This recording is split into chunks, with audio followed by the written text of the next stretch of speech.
I never wanted the graveyard shift at Eastern State. Nobody does. But we all need money, don't we?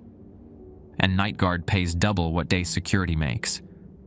Double pay for what's essentially a glorified babysitting job, watching over a crumbling prison that's been closed since 1971. A historic landmark, a tourist attraction. A hulking Gothic monstrosity that takes up entire city blocks in the Fairmount section of Philadelphia. That's what I told myself when I signed the contract. The day supervisor, a sunburned man named Garvey, with nicotine-stained fingers and perpetually watery eyes, handed me the keys with a humorless smile. "Orientation starts at sundown," he said. "Rodriguez will walk you through everything." "The website said orientation was at 4 p.m., I replied, consulting my phone to confirm. Garvey's smile tightened. "That's the tourist-friendly version. Night watch orientation is different. Be at cell block 7 by sundown or don't bother coming back tomorrow." I spent the hours between my morning interview and sunset, wandering around Eastern State as a regular visitor, trying to get a feel for the place in daylight. The prison is a strange architectural marvel, a massive stone fortress with walls 30 feet high and 12 feet thick, designed to intimidate from the outside and isolate from within. Built in 1829, it pioneered the separate system of incarceration, where prisoners were kept in complete solitude, supposedly to reflect on their crimes, without the corrupting influence of other inmates. In practice, it drove men insane. Each cell was an isolation chamber with only a single skylight, the Eye of God, providing illumination. Prisoners wore hoods when moved between locations, so they couldn't see or be seen by others. Some cells connected to private exercise yards, where inmates could spend exactly 1 hour daily, alone under the open sky but surrounded by towering walls. No human contact for years, or even decades. As I wandered through the radiating cell blocks, past peeling paint and rusted beds, I couldn't shake the feeling that Eastern State wasn't just preserving history. It was preserving something else. Something in the walls themselves, in the very architecture of isolation and punishment. The guided tour mentioned Al Capone's luxurious cell, the 1945 escape tunnel, and the prison's eventual closure due to overcrowding and deteriorating conditions. The guide casually referenced ghost stories and the prison's popularity with paranormal investigators, all delivered with the rehearsed skepticism of someone who needed their paycheck more than they needed to share their actual experiences. What the tour didn't mention was why the night watch paid so well, or why 3 guards had quit in the past month alone. As sunset approached, I made my way to cell block 7 as instructed. This section wasn't on the tourist route. It had been deemed structurally unsound in the 1990s and closed off for preservation purposes. The cell block door was secured with both an antique iron lock and a modern electronic keypad. I used the keys and code Garvey had provided, stepping into darkness as the heavy door swung shut behind me with the decisive thud of finality. "Hello?" I called, my voice echoing uncomfortably down the corridor. "Rodriguez?"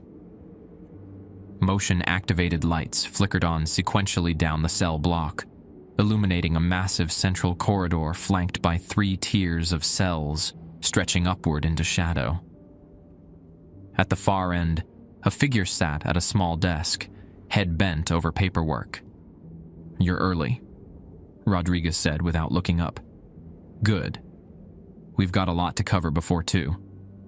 As I approached, I noted that Rodriguez was older than I expected, maybe late 50s, with close-cropped salt and pepper hair and skin the color of well-oiled walnut. His uniform was impeccable, nameplate gleaming, shoes polished to a mirror shine. Military background, I guessed. His eyes, when he finally looked up, were dark and unreadable. 2? I asked.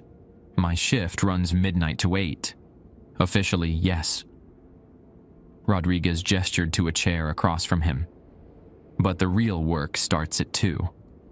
That's when the old protocols kick in. He slid a leather-bound book across the desk. Not some modern employee handbook, but something that looked like it belonged in a museum.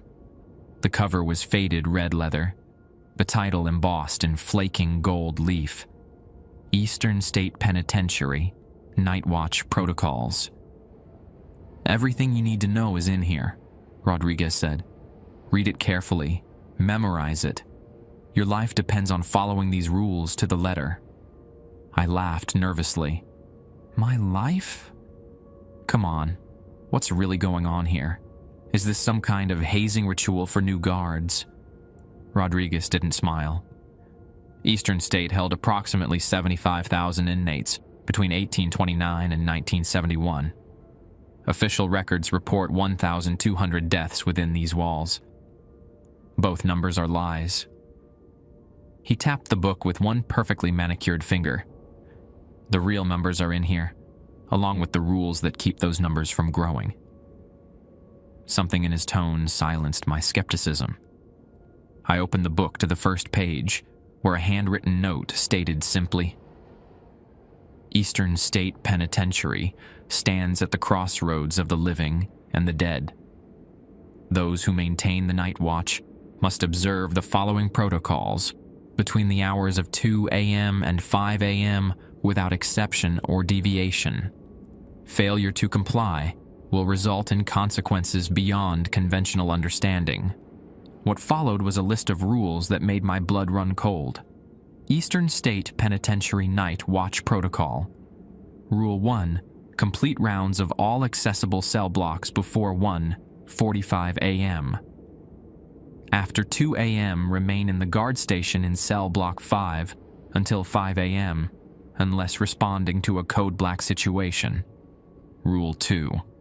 At precisely 2 a.m., ring the old warden's bell 3 times. No more, no less.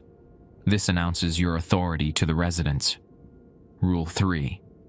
The surveillance system will display anomalies after 2 a.m. If humanoid figures appear on camera in areas where no guard is present, log the location but do not investigate until after 5 a.m. Rule 4. If you hear your name called, respond only if you can see the speaker directly. Voices from around corners, from inside cells, or from the old administrative block should be ignored regardless of their familiarity or urgency. Rule 5. Cell doors that were closed during evening inspection must remain closed. If any cell doors found open during night rounds, close and lock it immediately.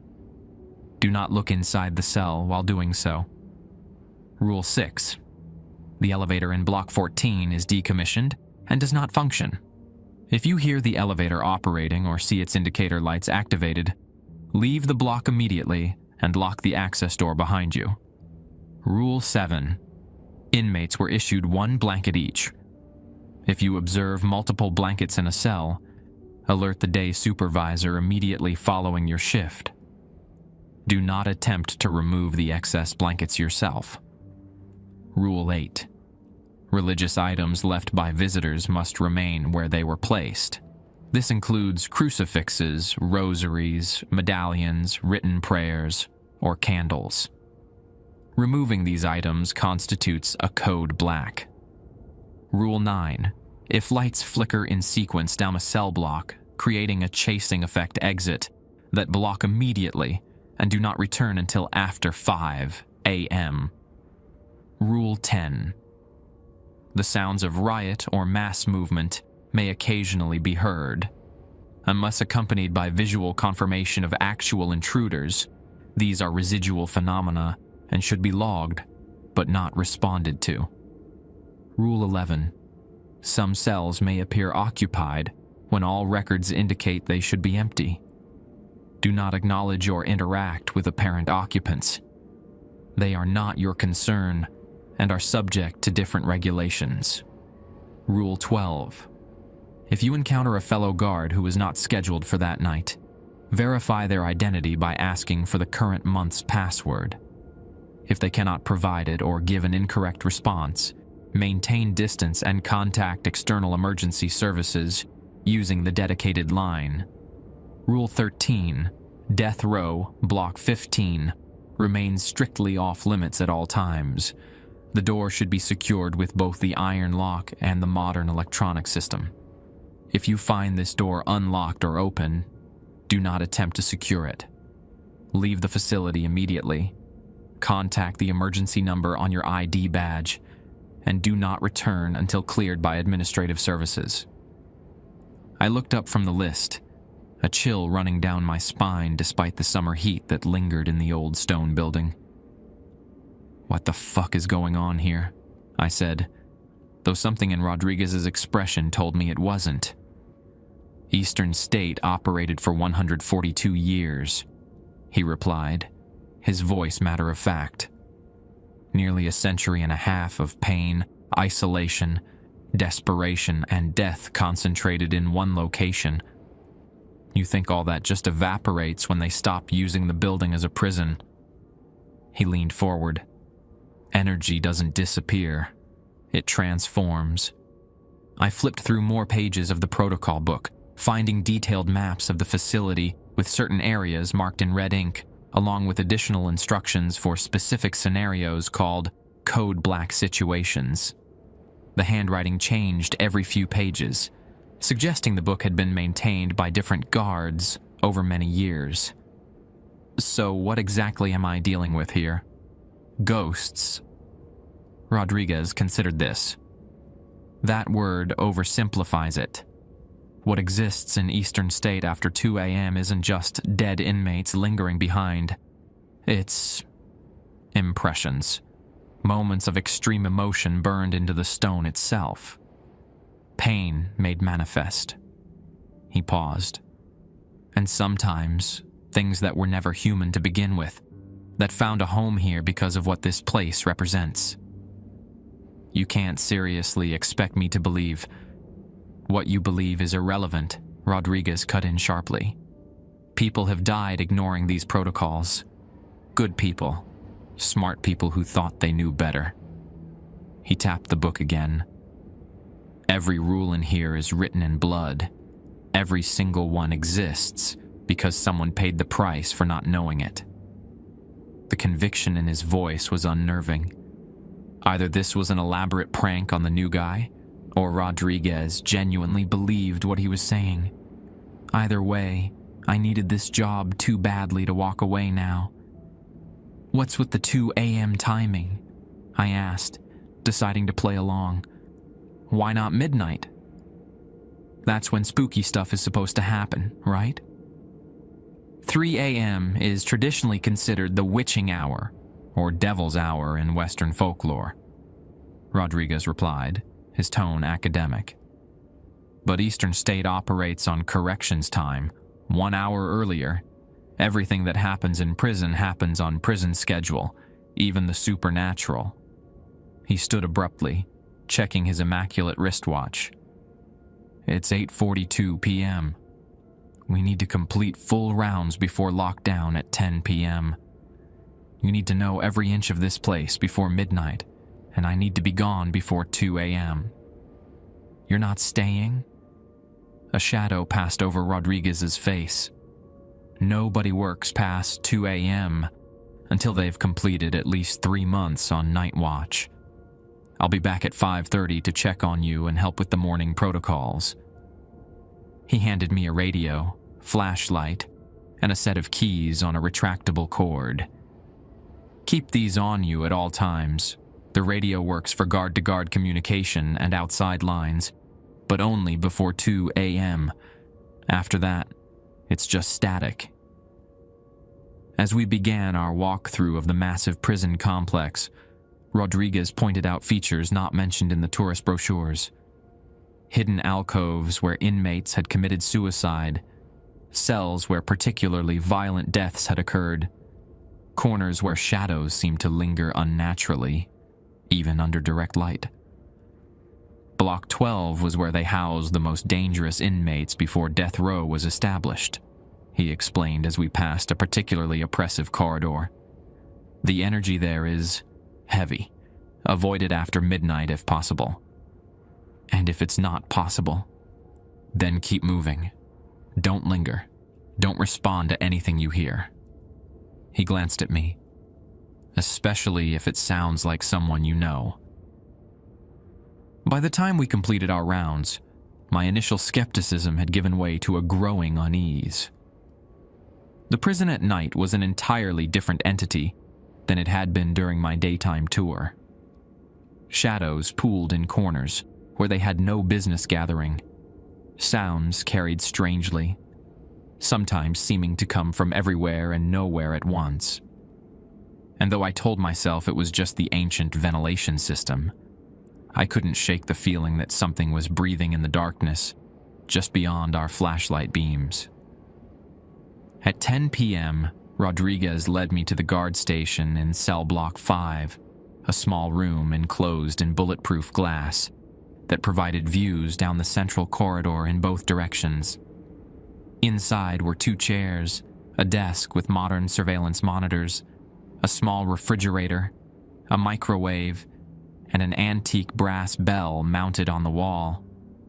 "This is where you'll spend most of your shift," he said. "The monitors cover about 80% of the complex. The remaining areas have camera blind spots for various reasons. Structural limitations, historical preservation requirements, or other concerns." The pause before "other concerns" was barely perceptible. "And the bell?" I asked, eyeing the tarnished brass fixture. "The warden's bell, Rule 2, ring it 3 times at exactly 2 a.m. Rodriguez checked his watch again. "I need to brief you on emergency protocols, and then get out of here." For the next hour, he walked me through various scenarios: power failures, actual intruders versus residual phenomena, and the ominous-sounding code black situations that required specific containment procedures. By the time midnight rolled around, my head was spinning with information, rules, and warnings. "Final rounds," Rodriguez announced, standing. "Then you're on your own." We made one last circuit of the accessible areas, checking door locks and scanning dark corners. Everything was quiet, unnaturally so. Even the constant ambient noise of Philadelphia outside seemed muted within the eastern state's massive walls. "One last thing," Rodriguez said, as we returned to the guard station. "The administrative office down the hall has a cot if you need to rest. Rule 1 says stay in the guard station between 2 o'clock and 5 o'clock, but there's a 90-second window where you can safely walk from here to the office. Any longer, and you're in violation." "What happens if I violate the rules?" I asked. Rodriguez's expression remained carefully neutral. "Eastern State rewards compliance and punishes deviation. That's been its purpose since 1829. He extended his hand. "Good luck on your first night, Mr. Mercer. I'll see you at 5:30. As the massive iron door clanged shut behind him, I was left alone in the oppressive silence of America's most famous abandoned prison, with nothing but a mysterious rule book and the growing conviction that I had made a terrible mistake. The first hour passed without incident. I monitored the surveillance feeds, completed the required paperwork, and tried to ignore the oppressive silence that seemed to press against my eardrums like a physical force. Eastern State at night was a labyrinth of shadows, the decaying cell blocks stretching outward from the central hub like the spokes of a diseased wheel. At 1:15 a.m., I began my final rounds before the mysterious 2 a.m. deadline. The protocol book was explicit. All accessible areas needed to be checked before 1:45, with enough time to return to the guard station before the witching hour. I moved methodically through each cell block, sweeping my flashlight across empty cells with their rusted bed frames and peeling paint. Decades of tours had worn paths in the dust, but some cells remained untouched, preserved in their state of abandonment like morbid time capsules. In cell block 3, I found an open cell door that should have been closed. Rule 5 flashed in my mind: close and lock it immediately, without looking inside. I approached cautiously, keeping my gaze fixed on the corridor ahead as I pushed the heavy iron door shut. The lock engaged with a satisfying click, but as I turned to continue my rounds, I heard a soft scraping sound from inside the newly locked cell. Rule 5 hadn't specified what to do if I heard something after closing the door. Log it? Ignore it? I decided on the latter, picking up my pace slightly as I moved down the corridor. Cell block 7, the one where I'd met Rodriguez earlier, was particularly unsettling. The air felt thicker somehow, resistant to my passage, as if the space itself objected to my presence. My flashlight beam seemed to penetrate less deeply here, the darkness swallowing the light more efficiently than it should have. As I neared the end of the block, I heard it. A voice, barely above a whisper, calling from inside one of the cells. "Hey, new guy, over here." I froze, remembering Rule 4, respond only if you can see the speaker directly. I swept my flashlight toward the voice, illuminating an empty cell with its door securely locked. "Come on, man, I know you can hear me," the voice continued, sounding remarkably like my brother Michael. "I need help. Please." A chill ran down my spine. My brother lived in Oregon. He'd never been to Philadelphia, let alone Eastern State Penitentiary, yet the voice was unmistakably his, the same timbre, the same slight rasp from years of smoking. "Mercer, please, it's me. I'm trapped in here." I kept walking, my heart pounding. How did it know my name? Rodriguez had used it earlier when saying goodbye, but we'd been alone in the guard station. "They're going to kill me if you don't help." The scream echoed down the corridor, my brother's voice distorted with terror and rage. I broke into a jog, eager to escape cell block 7 and its impossibilities. Back in the relative safety of the central hub, I checked my watch. 1:37 a.m.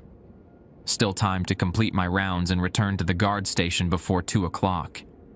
I tried to rationalize what I'd heard, an acoustic trick, my mind playing games in the isolated environment, maybe even another guard playing a prank. None of the explanations felt convincing. Cell block 10 was next on my route, a shorter wing with cells that had been partially restored for historical tours. As I swept my flashlight across the first row of cells, the beam caught something that made me freeze. A face, pressed against the bars of a cell that should have been empty. It was there for just a fraction of a second.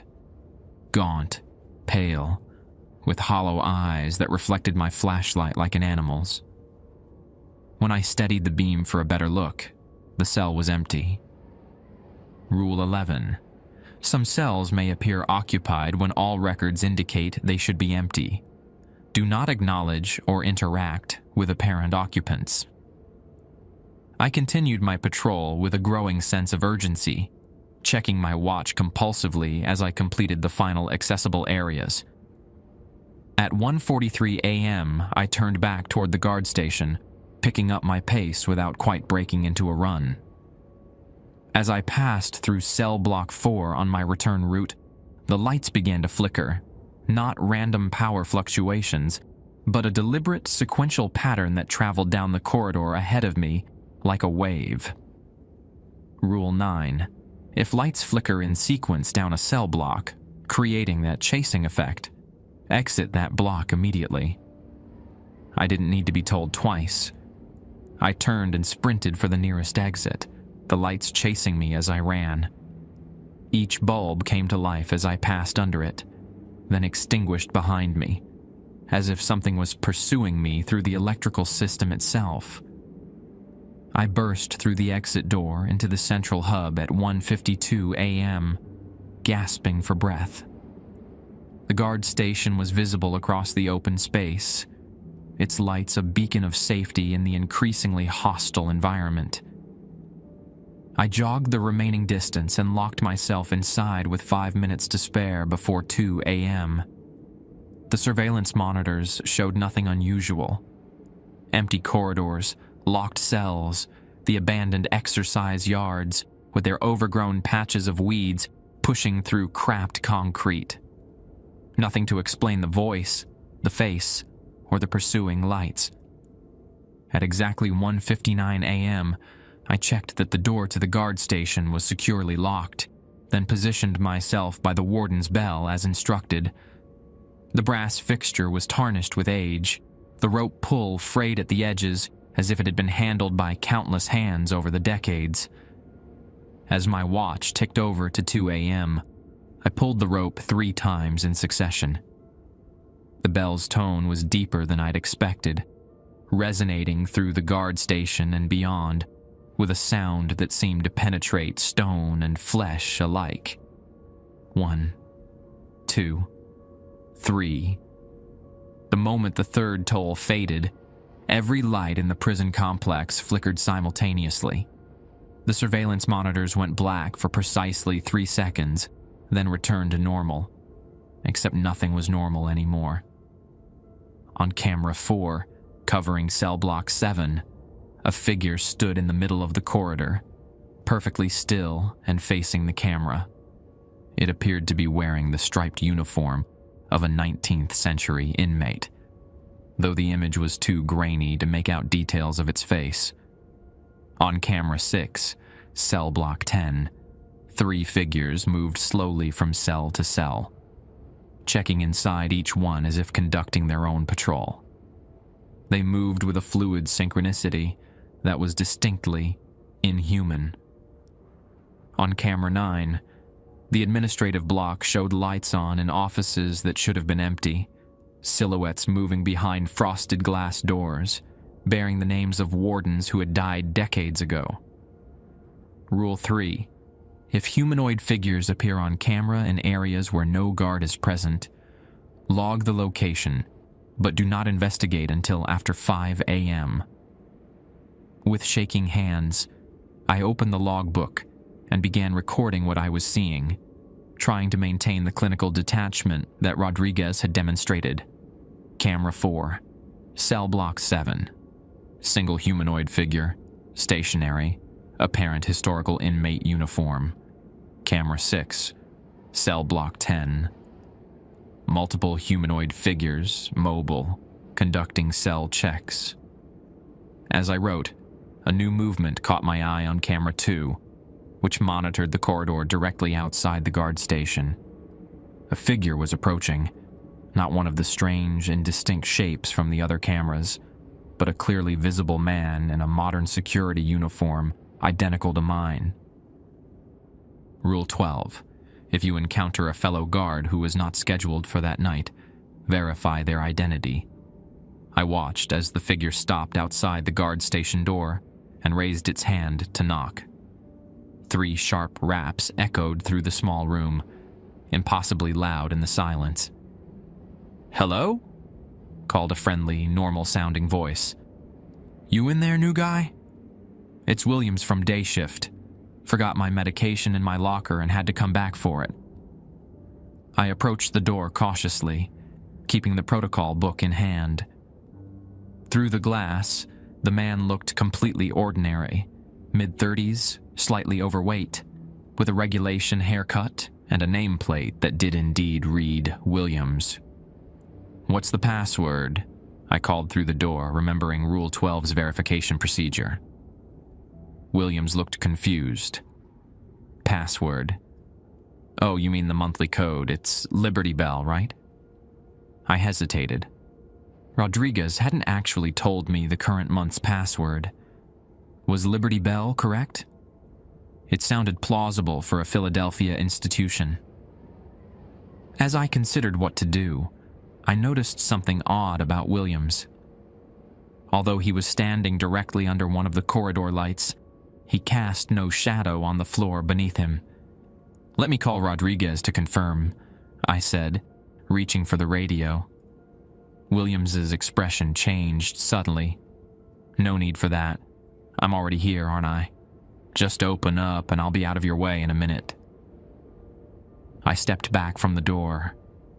"I'm sorry, but protocol says I need to verify." The friendly demeanor vanished instantly. Williams's face contorted into a mask of rage, his features somehow shifting beneath his skin like clay being remolded by invisible hands. "Open this door!" he screamed, his voice no longer human, but a chorus of overlapping shrieks. He slammed both fists against the glass with enough force that it should have shattered, though the bulletproof barrier held. I backed away, heart pounding, as Williams's uniform began to darken with spreading stains that looked horribly like fresh blood. His eyes had changed too, now solid black, reflecting nothing. "You will let me in." The thing wearing Williams's face howled, its mouth stretching impossibly wide to reveal rows of teeth like broken glass. "The warden demands it." I grabbed the radio with trembling hands, but as Rodriguez had warned, it produced nothing but static after 2 a.m. The creature outside continued to pound on the door, each impact accompanied by the sound of breaking bones, though its ruined hands somehow reformed after each blow. On the surveillance monitors, I could see the other entities had stopped their activities and turned toward the cameras, as if watching the confrontation with interest. The figure in cell block 7 had moved closer to its camera, its features now more visible. It had no face at all, just smooth, blank skin stretched over a skull-like shape. After what felt like hours but was probably only minutes, the Williams thing stopped its assault. It pressed its face close to the glass, the features still shifting and reforming like wax under heat.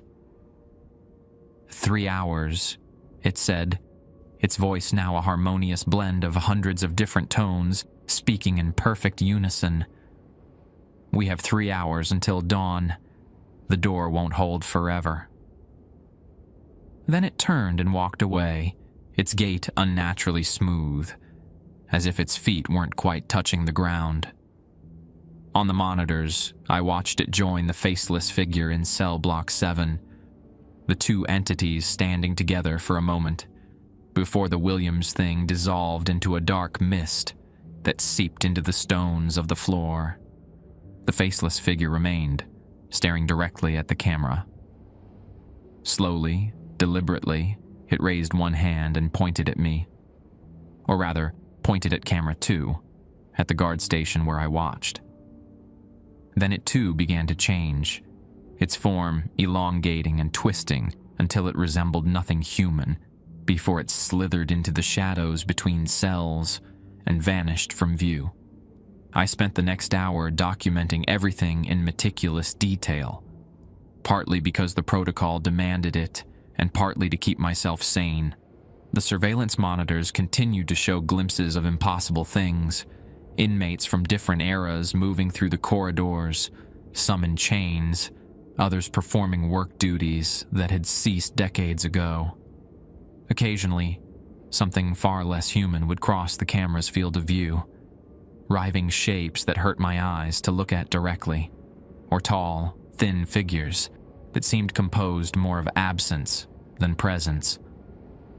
At exactly 3:13 a.m., every monitor went black simultaneously. When they returned 30 seconds later, all the entities were gone. The prison appeared empty once more, though somehow more watchful, as if the building itself had awakened and turned its attention toward the guard station. In the sudden quiet, I became aware of a soft, persistent sound coming from the old administrative block. I adjusted camera 9, zooming in on the warden's former office. The elevator indicator light was on, showing movement between floors. Rule 6. The elevator in Block 14 is decommissioned and does not function. If you hear the elevator operating or see its indicator lights activated, leave the block immediately. But I wasn't in Block 14. I was safely in the guard station. The rule didn't specify what to do if I observed the elevator from the cameras. Should I log it? Ignore it? As I debated my next action, the elevator indicator stopped at the top floor. The doors must have opened because a moment later, a procession of figures emerged into the corridor. Men in vintage guard uniforms escorting a prisoner in full restraints toward what I knew from the daytime tour had once been the warden's office. The prisoner's head was covered with a hood, but something about their movements suggested they were struggling against the guards, who handled their charge with bureaucratic brutality. As they reached the office door, one guard removed the hood. I dropped my pen in shock. The prisoner was me. I stared at the monitor, unable to process what I was seeing. The prisoner, my doppelganger, was being forced into the warden's office by guards in uniforms that hadn't been used since the 1940s. Despite the distance and poor camera quality, I could clearly see my own face contorted in terror, mouth open in a scream I couldn't hear. The door closed behind them, cutting off my view of whatever was happening inside. I sat frozen, pen still on the floor where I'd dropped it, my mind cycling through possible explanations. Hallucination, camera malfunction, elaborate prank. None felt convincing. At 3:33 a.m., the office door opened again. The guards emerged without the prisoner, without me. They walked with the synchronized precision I'd observed in the other entities, returning to the elevator and disappearing inside. The indicator light tracked their descent to the basement level, then went dark. I retrieved my pen with shaking hands and documented the incident in the logbook, trying to maintain clinical detachment despite my racing heart. As I wrote, I became aware of a new sound, a soft, rhythmic tapping coming from somewhere nearby. At first I thought it was coming through the surveillance system, but the sound persisted even when I muted the monitors. It was coming from inside the guard station itself.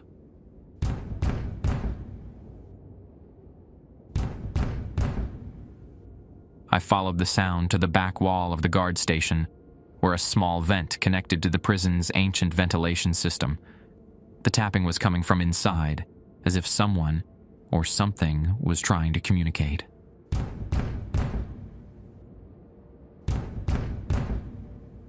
Three taps, the same number as the bell rings, required at 2 a.m. Was there a connection? As if responding to my thought, the tapping pattern changed. 5 taps in quick succession. Then it began again, but with a clear pattern now. A pattern, a message.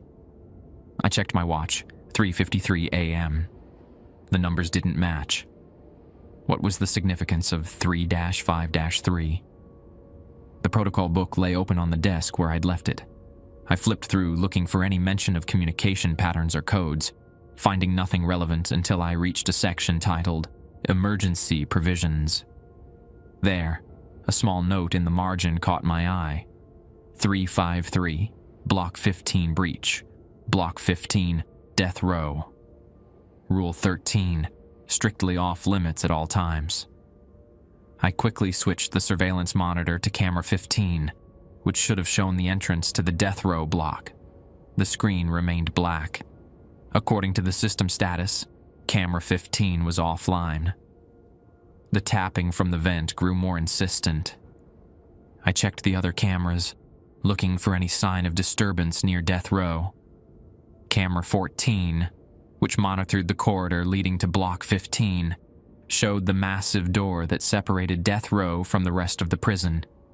It was open. Just a few inches, but unmistakably ajar. Rule 13 was explicit. If you find this door unlocked or open, do not attempt to secure it. Leave the facility immediately, contact the emergency number, and do not return until cleared. I reached for my radio before remembering it wouldn't work until after 5 a.m. My cell phone, stashed in my locker as per regulations, would be similarly useless given the prison's thick stone walls and the inexplicable electronics interference after 2 a.m.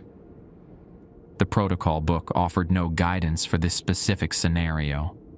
Unable to leave due to the 2 a.m. to 5 a.m. restriction, but also facing a Block 15 breach. Which rule took precedence? As I debated my limited options, the lights throughout the prison flickered. Not in sequence this time, but all at once. A complex pattern like Morse code that I couldn't decipher. On the monitors, I saw movement in multiple blocks simultaneously. The entities had returned, but now they moved with purpose, all heading in the same direction, toward Block 15. Some walked calmly, others ran with desperate urgency, while a few moved in ways that defied anatomical possibilities, flowing like liquid or scuttling on too many limbs.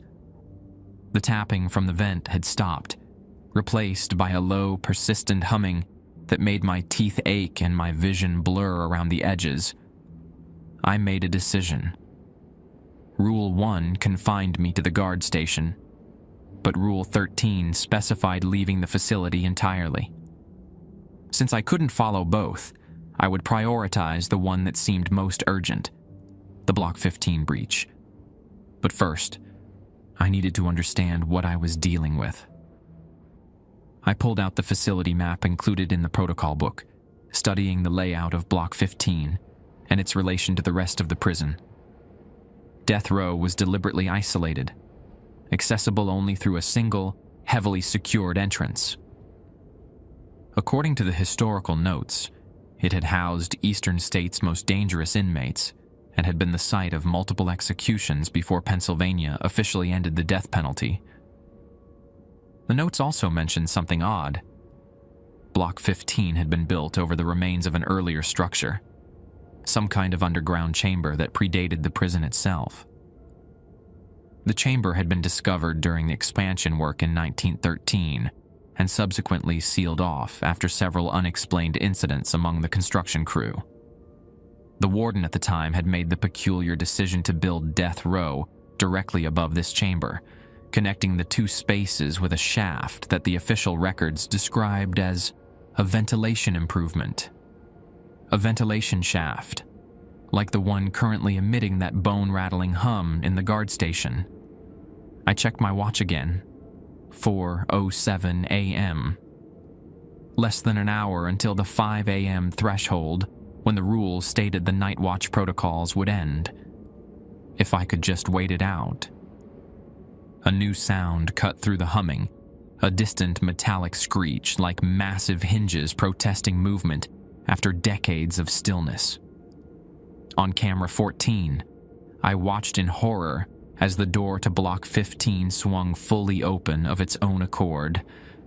A darkness deeper than mere absence of light spilled from the opening, flowing across the threshold like liquid shadow. The entities throughout the prison had reached the corridor, leading to Death Row. They formed a bizarre procession, inmates from different eras walking alongside guards and figures in civilian clothing I assumed were former visitors or staff. At the front of this procession was the faceless entity from Cell Block 7, now wearing what appeared to be a warden's uniform from the early 1900s. They stopped at the threshold where darkness spilled from Block 15. The faceless warden raised its hands, and the assembled entities dropped to their knees in unison, heads bowed in what looked disturbingly like worship. From within Block 15, something moved.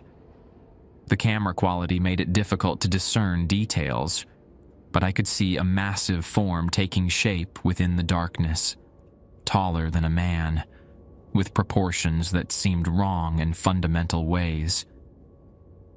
It remained mostly within the shadows, but occasionally I caught glimpses of what might have been limbs, or possibly tentacles, moving with deliberate, almost ritualistic slowness.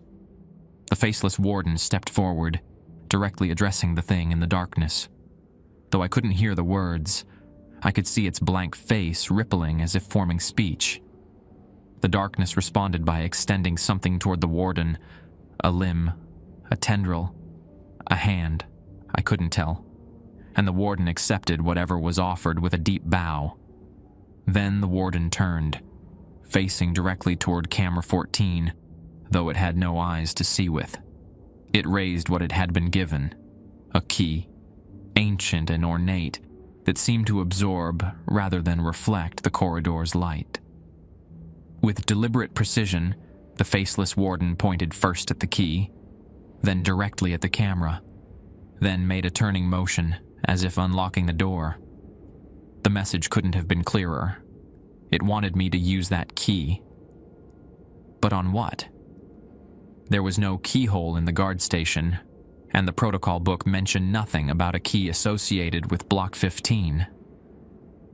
The procession of entities began to move again, flowing back into the main prison complex like a reversal of their earlier convergence. The faceless warden, however, remained at the threshold, still pointing at the camera, still making that turning gesture. At exactly 4:15 a.m., every single light in Eastern State Penitentiary went out simultaneously. The emergency backup power kicked in seconds later, bathing the guard station in dim red light, but the surveillance monitors remained dark. I was effectively blind to whatever was happening beyond my small, supposedly safe enclosure. In the new silence, even the humming from the vent had stopped. I heard footsteps approaching the guard station door. Slow, measured steps that echoed on the stone floor. They stopped just outside, followed by 3 distinct knocks. "Mr. Mercer," called a voice I recognized as Rodriguez's. "It's 4:16. I came back early to check on you. Let me in. Rule 12. If you encounter a fellow guard, verify their identity by asking for the current month's password." "What's the password?" I called, trying to keep my voice steady. A pause. "The password is Cornerstone. Now let me in.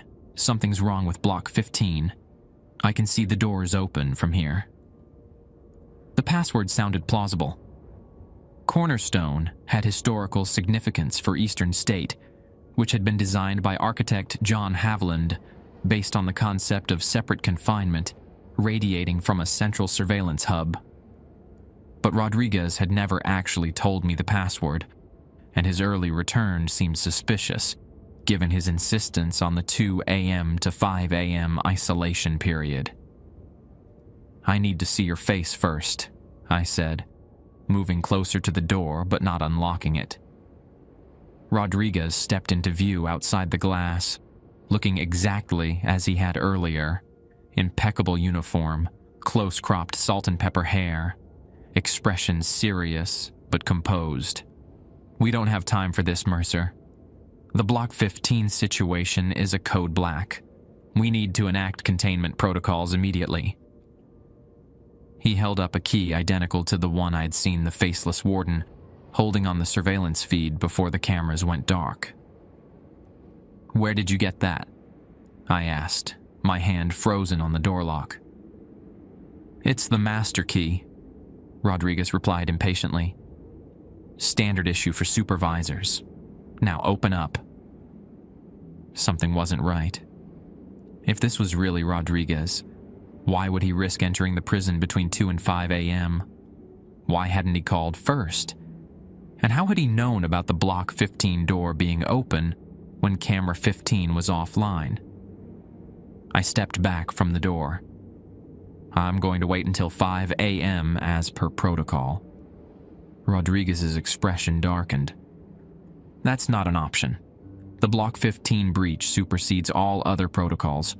You have a duty to assist in containment. Rule 13 says not to attempt to secure the door, to leave the facility and call the emergency number. That's if you're alone, Rodriguez snapped, his patience visibly wearing thin. With 2 guards, we can initiate the containment sequence. It's in the advanced protocols, Section 7. I'd seen no Section 7 in the protocol book, but it was possible there were additional rules for experienced guards that I hadn't been shown yet. Let me check the book, I said, turning toward the desk where I'd left it open. The protocol book was gone. In its place was a single sheet of paper with one sentence written in a flowing, antique script that I didn't recognize. The key fits the lock beneath the warden's bell. I looked up sharply.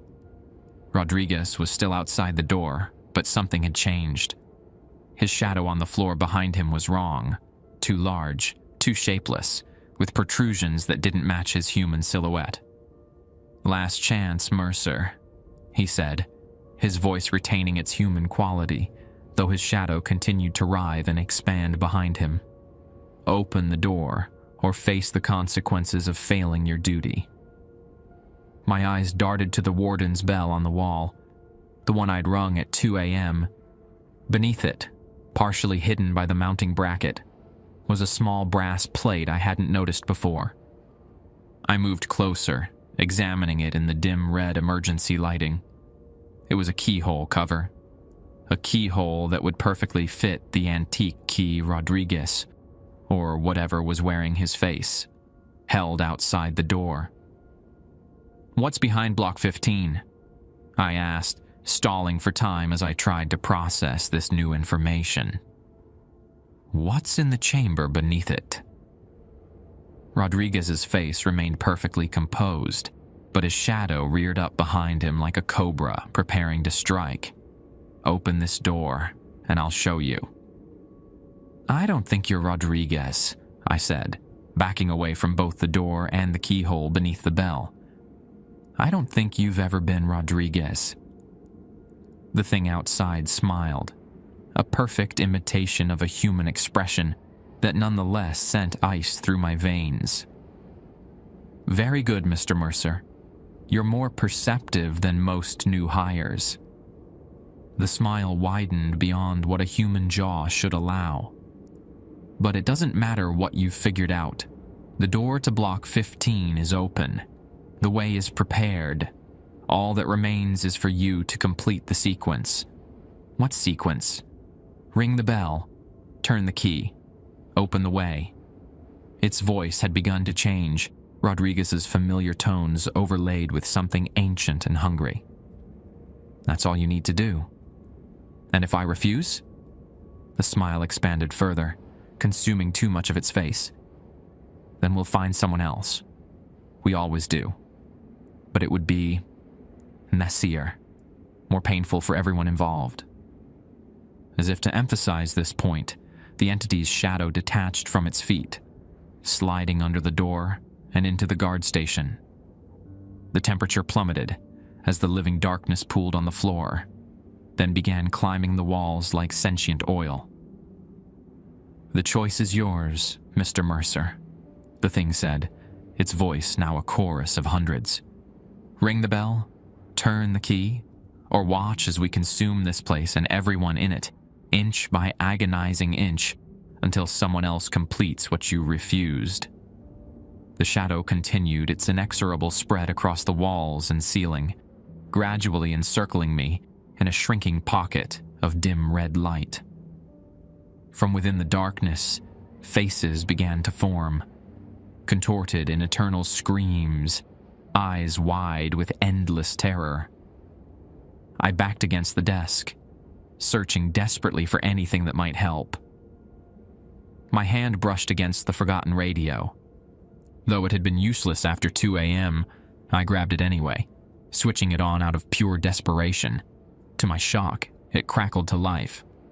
"Mercer, come in." "Mercer, are you there? This is Rodriguez. Emergency override engaged. Respond if you can hear me." The real Rodriguez's voice, tinny through the small speaker, cut through the encroaching darkness like a physical force. The shadow recoiled slightly, the faces within it contorting with what might have been pain. "Rodriguez," I gasped into the radio. "Block 15 is open. Something's trying to get me to use a key on the lock under the warden's bell. Don't touch that key." The urgency in his voice was unmistakable. "Whatever you do, don't open that lock. It's a binding mechanism, not a door. As long as it remains locked, the primary containment holds." The entity wearing Rodriguez's face snarled, its features finally slipping to reveal something ancient and terrible beneath the human disguise. "Give me the key," it demanded, its voice a discordant cacophony of overlapping sounds. "Give me the key." "I don't have it," I replied, backing further away. "You do."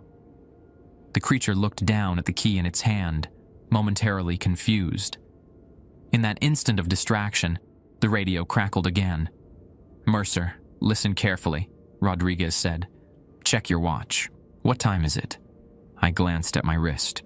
4:29 a.m. 4:29, I reported. "Good. The protocol states that in case of a code black in Block 15, emergency termination procedures can be initiated at exactly 4:30 a.m. This supersedes all other rules. You need to ring the warden's bell backward. 3 rings, pause, 2 rings, pause, 1 ring. This will trigger the secondary containment protocol." The shadow entity surged forward, engulfing the bell before I could reach it. "He's lying," it hissed, its voice now coming from everywhere at once. "The backward sequence releases the binding, it doesn't strengthen it." My watch ticked over to 4:30 a.m. I had to make a choice. The bell, shrouded in living darkness, its brass surface barely visible through the writhing shadow, but still there, still accessible. I lunged forward, arm extended through the amorphous blackness. The cold was immediate and penetrating, like plunging my limb into Arctic waters. Faces formed around my flesh, biting with teeth made of pure cold, whispering promises and threats directly into my mind. "Ring it forward. Turn the key. Set us free. We'll make you one of us. No more pain. No more fear. Forever. Refuse, and we'll peel your consciousness layer by layer for eternity." My fingers closed around the bell's rope. The shadow entity roared, a sound like 1,000 prison doors slamming shut simultaneously, and solidified around my arm, crushing with impossible pressure. Rodriguez's voice cut through the chaos. "Now, Mercer!" The backward sequence exclamation marked pain blinded me as something in my arm snapped, but I managed to pull the rope once, twice, 3 times in succession. I paused, gasping through gritted teeth, then pulled twice more. Another pause, agony threatening to overwhelm my consciousness, then one final desperate pull. 3-2-1. The bell's tone was different now, deeper, resonating at a frequency that made my bones vibrate and my vision blur. The shadow entity released my arm, recoiling from the sound as if physically wounded. "No!" it shrieked, its Rodriguez disguise falling away completely to reveal a writhing mass of darkness, punctuated by too many eyes, too many mouths. "You don't know what you've done!" A mechanical grinding sound came from beneath the bell, metal components shifting against one another like a massive lock being engaged. The keyhole cover slid shut with a definitive click. The entity wearing Rodriguez's face dissolved into smoke, pouring itself toward the ventilation shaft with desperate speed. All throughout the prison, alarms began to sound, not modern electronic alerts, but old-fashioned mechanical bells that hadn't been used in decades, all ringing in the same 3-2-1 pattern I'd just created. On the surveillance monitors, which had unexpectedly flickered back to life, I watched the assembled entities flee in all directions. their earlier coordinated movement replaced by panicked, chaotic flight. The darkness that had spilled from Block 15 was receding, pulled back through the doorway as if by an immense vacuum. The faceless warden stood alone in the corridor, still holding its key, watching as its followers abandoned it. It turned slowly to face Camera 14, its blank visage somehow conveying intense hatred, despite the absence of features. It raised one hand, pointing directly at the camera, at me, before being violently yanked backward into Block 15 by unseen forces. The massive door to death row swung shut with terminal finality, metal screeching against stone. When it closed, a blinding flash of blue-white light erupted from around its frame, so intense that the camera temporarily overloaded, the screen going white before returning to its normal view of the now sealed entrance. "Mercer? Come in, Mercer." Rodriguez's voice crackled through the radio, tinged with both urgency and hope. "I'm here," I managed, cradling my injured arm against my chest. The door closed. There was some kind of energy discharge. The containment seal reactivating, Rodriguez explained, audibly relieved. "You did it. You stopped a full breach." "What was that thing? What's behind Block 15? A long pause. "That's a conversation for when you're safely out of there. How's your arm?" "Broken, I think, but I'll live." "Listen carefully," Rodriguez said, his tone becoming formal. "Emergency Protocol Override Sierra Echo 9 is now in effect. This authorizes you to leave the guard station before 5 a.m. and exit the facility directly.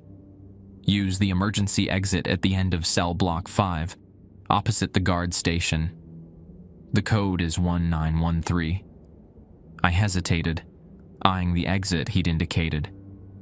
After everything that had happened, I was reluctant to leave the relative safety of the guard station. "It's safe now," Rodriguez assured me, as if reading my thoughts. "The containment is secure, and the backward bell sequence initiated the purge protocol. Eastern State will be quiet until sunrise, but you need medical attention for that arm." He was right. The pain was intensifying, and I could see unnatural bruising spreading beneath my skin where the shadow entity had gripped me. Deep black marks that followed my veins like ink injected into the bloodstream. I gathered my few belongings with my good arm and approached the guard station door. It swung open easily, revealing an empty corridor illuminated by the dim emergency lighting. The air felt different, cleaner somehow, as if a miasma I hadn't consciously registered had been cleared away. As Rodriguez had promised, I encountered no entities during my careful journey to the emergency exit. The prison felt empty in a way it hadn't before, not just unoccupied, but genuinely vacant, as if whatever had been haunting it had retreated to some deeper layer of reality. The exit door required a 4-digit code on a keypad that looked surprisingly modern compared to the prison's otherwise antiquated infrastructure. I punched in 1913, the year they'd discovered the chamber beneath Block 15, and the door unlocked with a soft click. Cool pre-dawn air rushed in as I stepped outside onto a small, elevated platform with metal stairs leading down to Fairmount Avenue. The city looked surreal after my night inside Eastern State. The streetlights too bright, the occasional passing car too loud and colorful. Normal life continuing, oblivious to what existed behind the prison's massive walls. A black SUV with tinted windows idled at the curb. The driver's window lowered to reveal Rodriguez. The real Rodriguez, looking exactly as he had during orientation, though his expression was grim. "Get in," he said simply. "We need to get that arm treated before the corruption spreads." Corruption? I thought. looking again at the black lines spreading through my veins. But exhaustion and pain overwhelmed my curiosity, and I climbed into the vehicle without protest. As we pulled away from Eastern State, I glanced back at the imposing structure. In the growing light of dawn, it looked almost innocent. Just an old, abandoned prison repurposed as a tourist attraction. But I knew better now. I had seen what stirred within its walls after the arbitrary threshold of 2 a.m. "What happens now?" I asked as we merged into Philadelphia's early morning traffic. Rodriguez glanced at my injured arm, his expression unreadable. "Now? Now you become a full member of the Night Watch. No more orientation, no more tests. You've seen what's at stake." "The thing in Block 15, what is it?" "Something that was here long before the prison was built. Something the original architects discovered when digging the foundation and attempted to contain rather than destroy." He paused at a red light, eyes fixed on the road ahead. "Something that's been trying to get out ever since. Am the night guards. We're what? Its jailers?" "Its wardens," Rodriguez corrected. "Just as the prison once had human wardens to oversee human prisoners." The light turned green, and we continued through the awakening city. "You have a choice to make, Mercer," Rodriguez continued after a long silence. "Few guards experience a Block 15 event on their first night. Those who do, it changes them, marks them." He nodded toward my increasingly discolored arm. "You can walk away.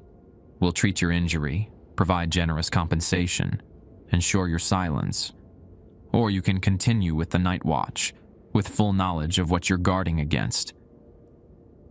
"Do people actually choose to walk away?" After seeing that, Rodriguez's laugh was hollow. "More often than you'd think. The human mind is remarkably good at rationalization. In a week, you could convince yourself it was all a hallucination brought on by stress and isolation. In a month, it might seem like nothing more than a strange dream.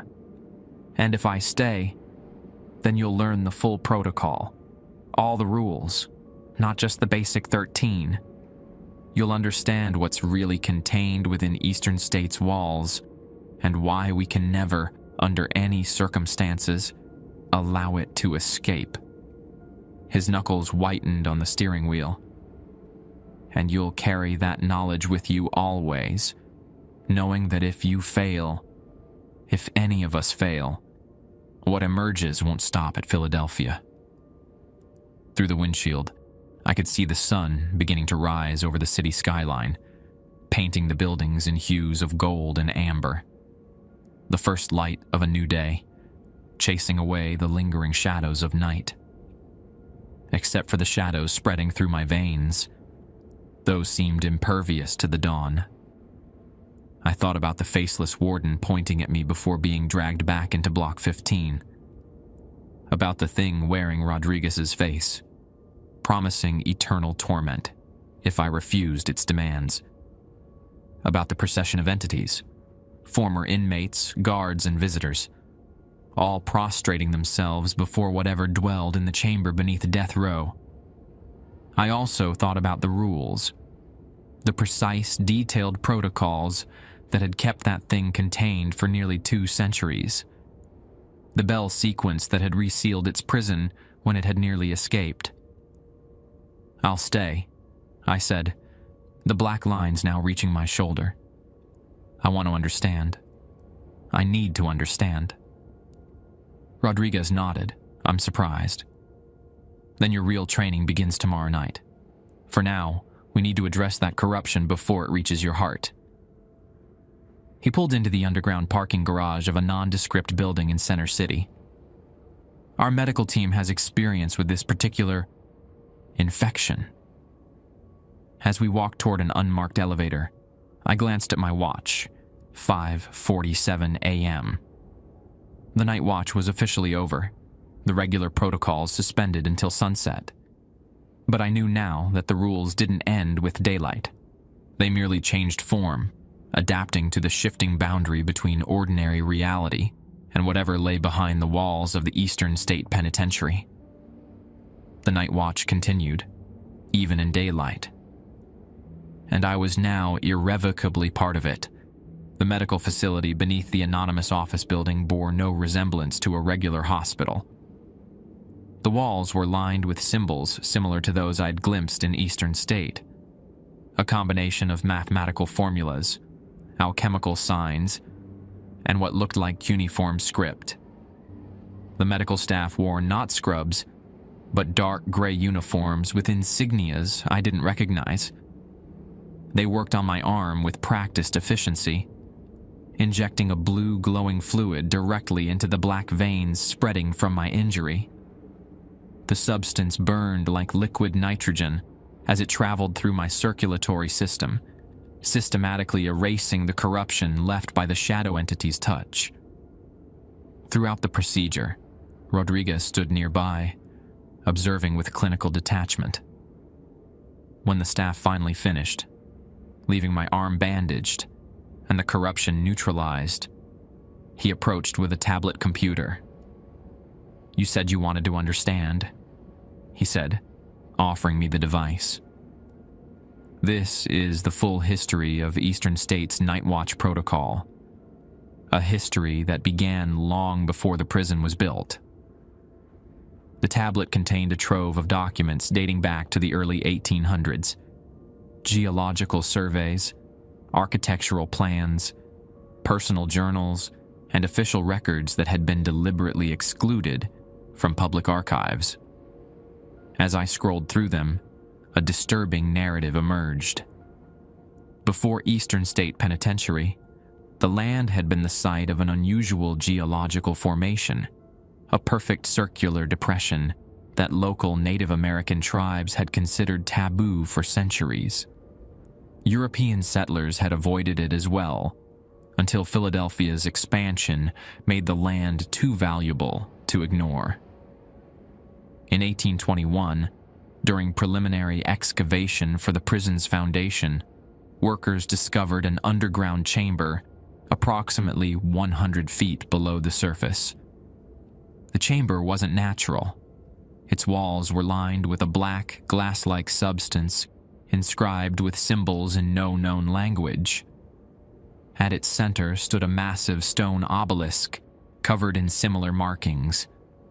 Initial explorations ended in tragedy when several workers reported hearing voices from within the obelisk. One worker, convinced the voices belonged to his recently deceased wife, attacked the structure with a pickaxe. The resulting crack released what surviving accounts described as a darkness that moved with purpose. 3 workers died immediately, their bodies found drained of all fluid. 7 more disappeared entirely. The foreman who escaped described the darkness forming human-adjacent shapes that spoke with the voices of dead loved ones. Construction was halted until architect John Haviland proposed a radical solution: build the prison directly above the chamber, incorporating elements that would contain whatever had been released. The design, famously attributed to Haviland's interest in reforming architecture, a radial layout with cell blocks extending from a central hub, was actually a massive containment seal, with each cell block positioned according to astronomical alignments that reinforced the prison's supernatural barriers. Eastern State wasn't built to contain criminals, Rodriguez explained as I digested this information. It was built to contain something that predates humanity. The criminals were incidental, though their suffering and isolation over generations inadvertently strengthened the containment through a form of psychic reinforcement. "The separate system," I murmured, recalling the prison's infamous approach to incarceration. Complete isolation wasn't about rehabilitation. It was about generating sustainable suffering to feed the containment seal. Rodriguez nodded. "A morally reprehensible, but effectively designed system." The isolation drove many inmates to madness, which created a specific energetic signature that reinforced the barriers around the chamber. And after the prison closed in 1971, that's when the Night Watch protocol became essential. Without the constant influx of suffering from inmates, the seals began to weaken. We established a skeleton crew of guards who understood the real purpose of Eastern State, to maintain the containment through ritual observance of specific protocols. I scrolled through more recent documents detailing various breaches and near catastrophes over the decades. The most serious incident had occurred in 1994, when the prison was being converted into a museum. A well-meaning historical preservationist had unwittingly removed several key architectural elements that formed part of the containment system. The resulting partial breach had killed 14 people before the Night Watch could re-establish control. The rules, I said, returning to the tablet's home screen. They're not just procedures. They're part of the containment itself. Exactly. The protocols actively reinforce the barriers through sympathetic magic. The bell at 2 a.m., the ban on acknowledging certain entities, the restricted areas. Each rule maintains a specific aspect of the containment seal. And when rules are broken, Rodriguez's expression darkened. Small infractions weaken the barriers temporarily. Major violations, like what nearly happened tonight with Block 15, can create permanent breaches. He took the tablet back, tapping through to a classified file. This is what emerged during the 1994 incident. Only partial manifestation, thankfully. The image showed what I initially thought was an abstract sculpture. A confusion of geometrically impossible angles and surfaces that hurt my eyes to look at directly. Then I realized it was a photograph of something partially emerged from a tear in reality. Something with too many dimensions trying to squeeze into our three-dimensional space. "What is it?" I asked, looking away from the disturbing image. "We don't know its true nature. The original records call it the occupant, or sometimes the waiting one. The native tribes who avoided the land referred to it as the hunger between stars." Rodriguez closed the file. "What we do know is that it communicates through mimicry and manipulation, using the voices and faces of those we know to try to convince us to break the containment. Like the entity impersonating Rodriguez, using my trust to try to trick me into turning the key." The thought sent a fresh chill through me despite the medical facility's warmth. "The corruption in your arm," Rodriguez continued, "was the beginning of assimilation. If left untreated, it would have eventually transformed you into one of its proxies, like the faceless warden or the other entities you encountered." I flexed my fingers, relieved to find them responding normally despite the lingering pain. "And now? Am I cured?" "The physical corruption has been neutralized, yes, but exposure to the occupant leaves other marks, psychological, spiritual. You'll need to be monitored for potential delayed effects." A doctor approached with discharge papers, which I signed with my uninjured hand. As I prepared to leave, Rodriguez handed me a small brass key on a steel chain. "This is your Night Watch token. It identifies you as a full member of the protocol team and grants access to restricted documentation." He hesitated, then added, "It also serves as protection against certain influences. Keep it with you at all times, especially when sleeping." I slipped the chain around my neck, the key surprisingly warm against my skin. "When do I return to Eastern State?" "Tonight. The containment needs to be reinforced after a breach of this magnitude. All available watch members will participate in the restoration ritual at midnight." He checked his watch.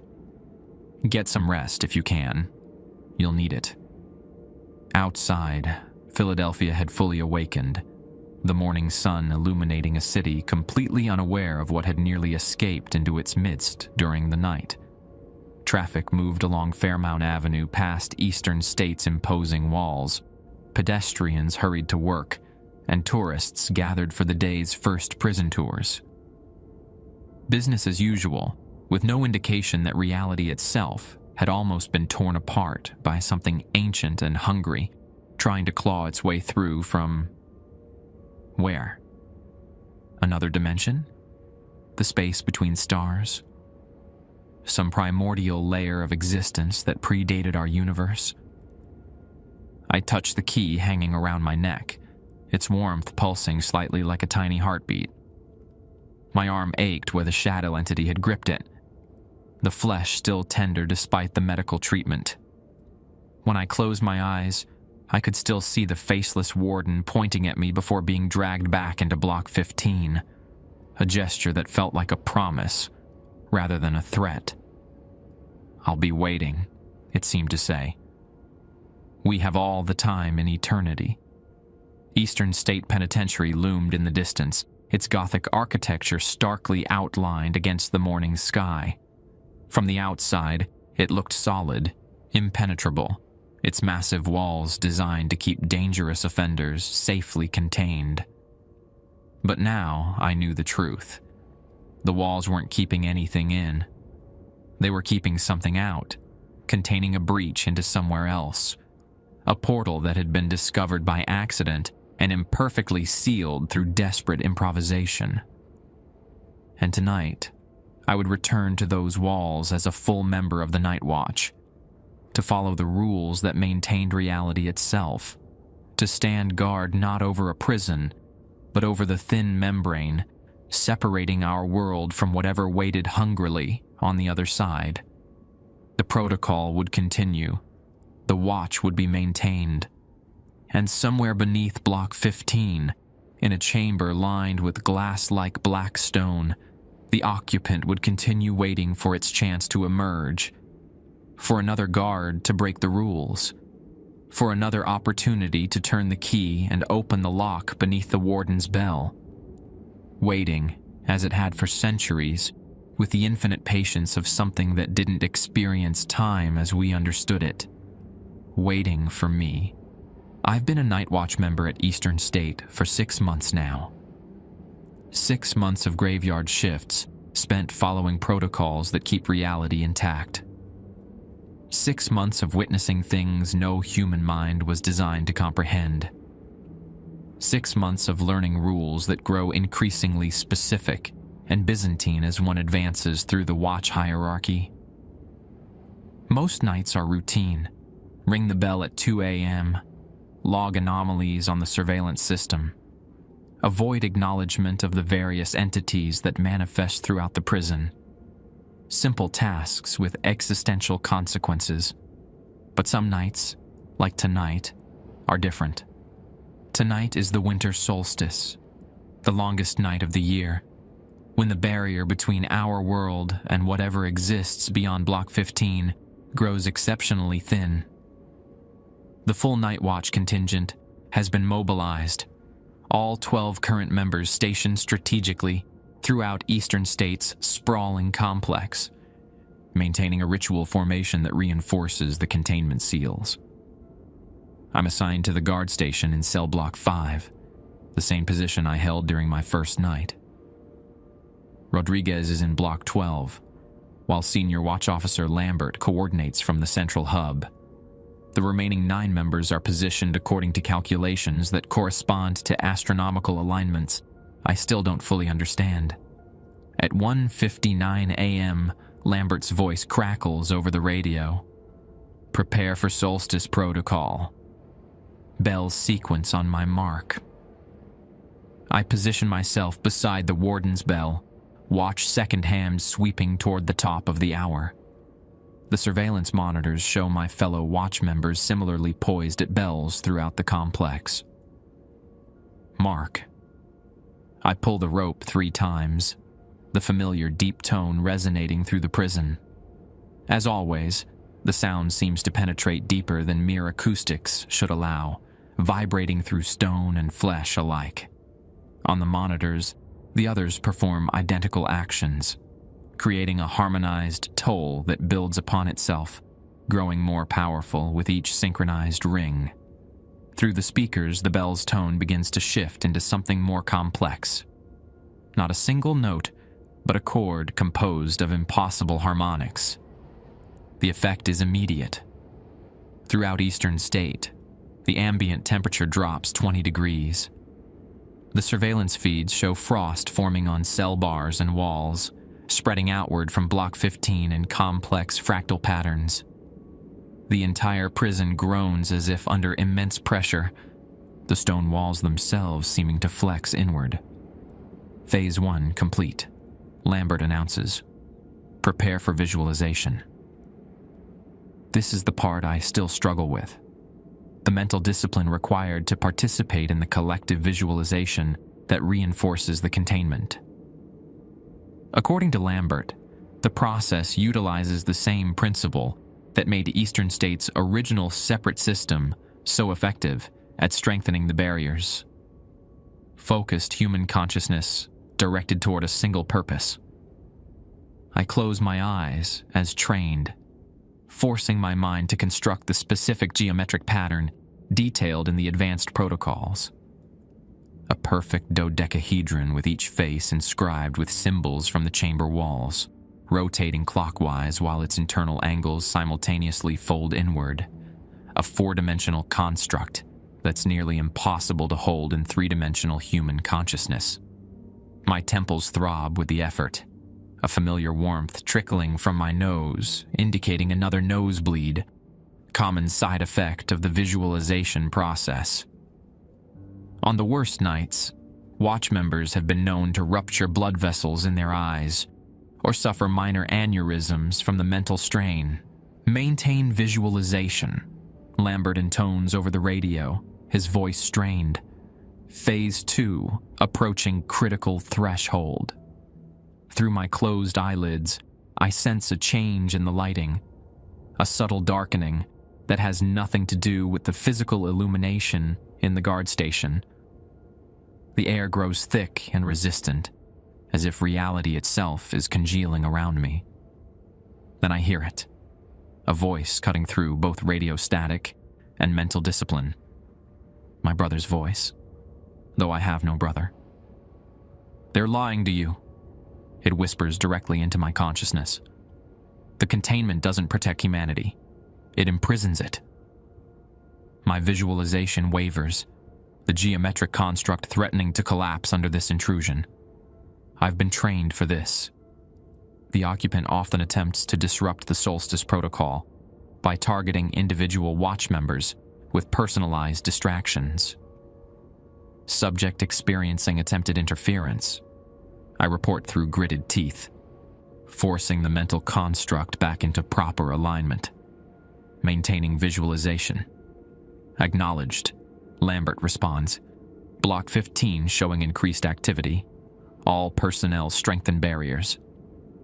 I redouble my focus, ignoring the voice as it grows more insistent, more familiar. It shifts from my non-existent brother to the tone of my father, then my college roommate, cycling through relationships both real and fabricated, searching for emotional leverage. On the surveillance monitors, which I can perceive peripherally even through closed eyes, Block 15 is visibly distorting, the stone walls bulging inward as if under enormous pressure from outside, the air around the sealed door shimmering like heat waves, despite the freezing temperature. Phase 2 holding, Lambert announces. Prepare for harmonic convergence.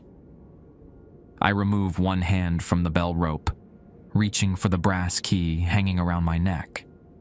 The night watch token I received after my first encounter with the occupant. The metal burns cold against my palm as I grip it, using the physical sensation to anchor myself against the escalating mental pressure. All around Eastern State, my fellow watch members are doing the same, creating a synchronized circuit of focus and intention.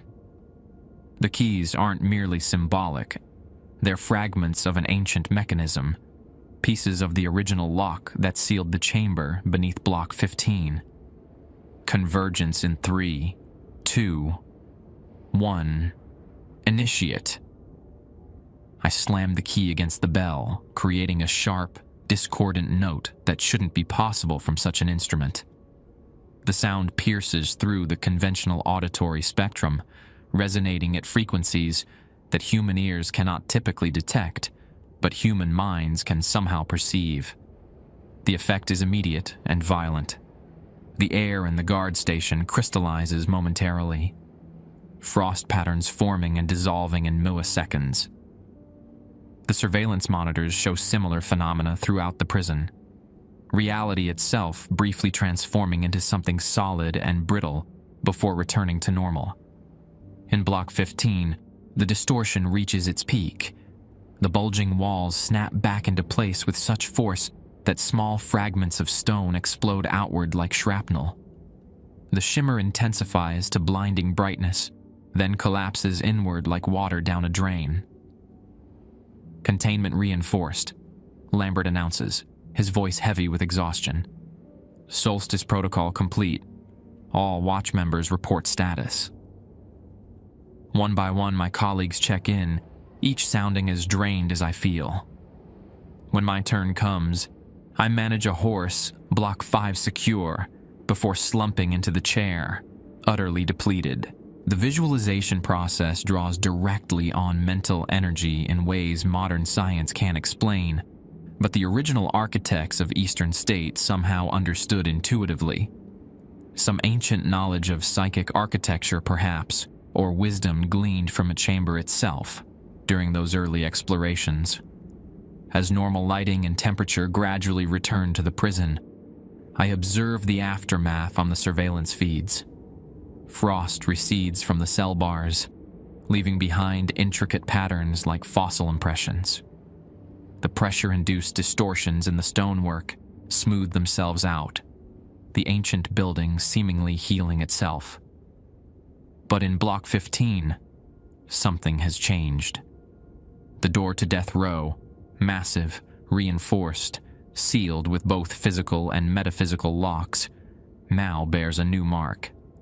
A handprint pressed into solid steel, as if the metal had briefly been as malleable as clay. A perfect impression of my right hand. All watch members report to the central hub for debriefing, Lambert orders, his tone suggesting he's noticed this anomaly as well.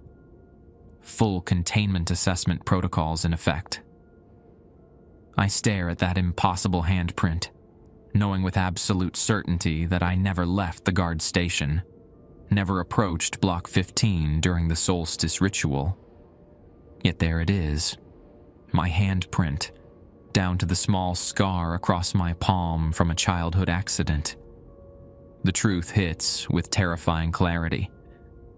During the visualization, when consciousness partially detaches from physical constraints, some part of me had reached toward Block 15.